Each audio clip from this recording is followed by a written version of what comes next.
Hello everyone and welcome back to another video. So today we got a lot to talk about in college football. But let's begin with some big news, which is the firings of UCLA head coach Deshaun Foster and the firing of Brent Pry at Virginia Tech.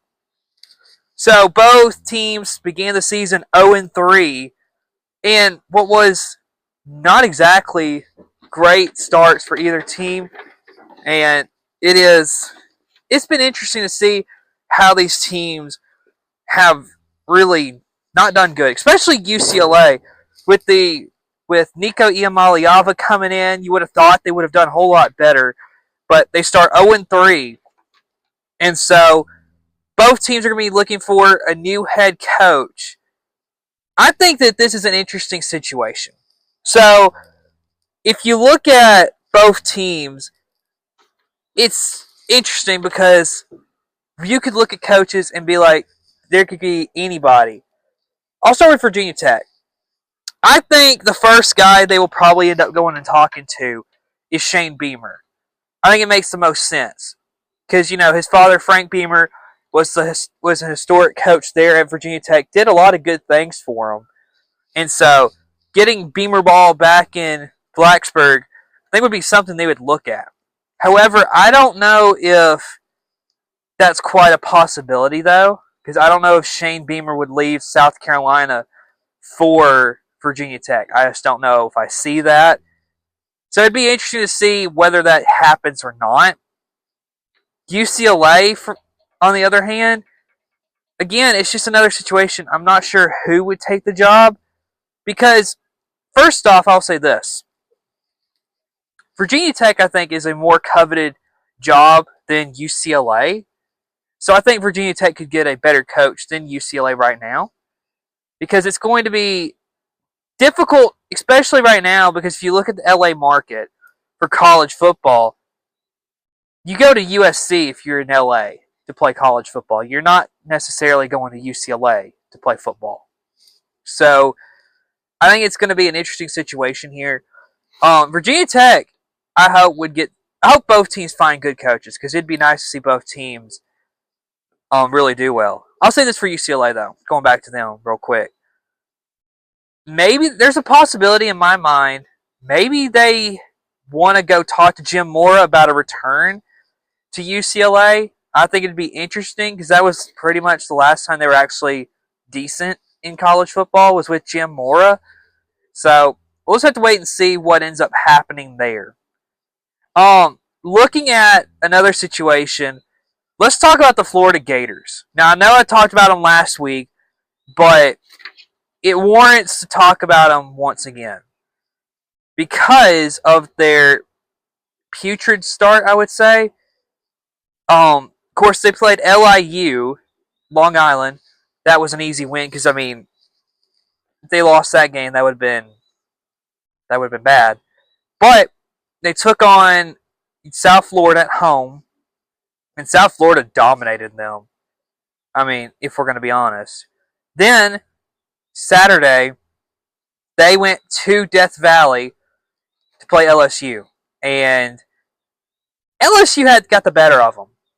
I'll be honest, because it was not a good game if you're a Florida fan. I will say this, too. Lagway, I think with better coaching, he could be a whole lot better. He threw 5 interceptions against LSU.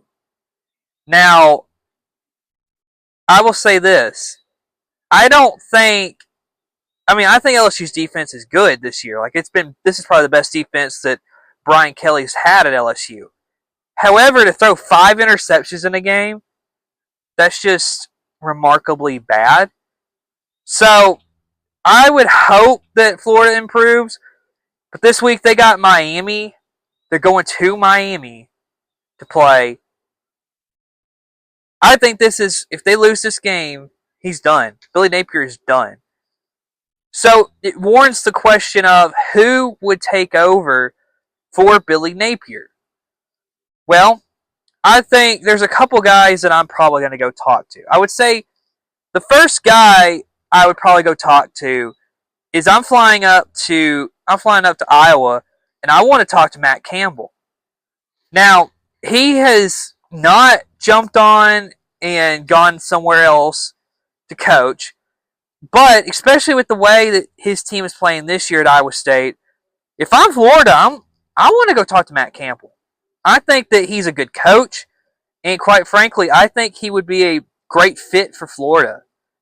Another guy I'm possibly going to talk to, I'm going to fly up to New York and talk to Brian Dable. Because I think with the way that the Giants are going right now, I don't know how much longer Brian Dable is going to be with the Giants. So I think it makes for an interesting situation when you consider everything with Brian Dable and Matt Campbell. I think they're two really good options. And so those are like the two that I want to mention right now that I think could take the Florida job if Billy Napier is fired. So we'll just have to wait and see. And then finally, let's talk about some of the AP, some of my thoughts, and really the one main takeaway I have from it, which, I mean, correct me right or wrong about what my thought process is here, but I need somebody to explain to me, how is Notre Dame, they're 0-2, and they're still ranked at 24? Now, I get it. They went on the road and lost a 3-point game against Miami. Then they played at home and lost by a point to Texas A&M.